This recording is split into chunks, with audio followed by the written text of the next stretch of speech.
Hi guys, welcome back to my channel. ఈరోజు అయితే mummy fish pulls పెట్టింది, అలాగే ఫిష్ ఫ్రై కూడా చేసింది. మా మామయ్య ఊరి నుంచి మంచి చేపలు పట్టుకొని వచ్చిండు.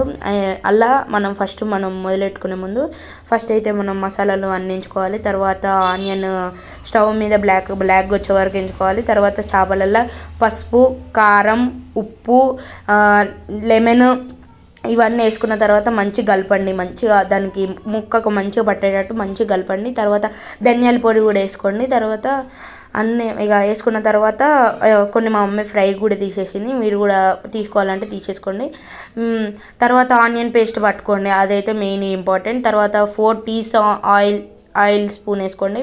తర్వాత ఇంకా మన జింజర్ గార్లిక్ పేస్ట్ వేసుకోండి. తర్వాత అది ఆనియన్ పేస్ట్ నేను చెప్పిన కదా అది వేసుకోండి. ఒక 2 or 3 పచ్చిమిర్చి వేసుకోండి. తర్వాత మంచిగా అయినాక కొత్తిమీర వేసుకోండి. తర్వాత చింతపండు పులుసు అయితే వేసుకోండి. ఇదైతే మెయిన్ ఇంపార్టెంట్. నా వీడియో కింద నచ్చినట్టయితే లైక్ చేయండి, షేర్ చేయండి, సబ్స్క్రైబ్ చేయండి. అందరు నా వీడియో చూస్తారు కానీ ఎవరు కూడా సబ్స్క్రైబ్ చేస్తారు. Please subscribe. బాయ్ గా.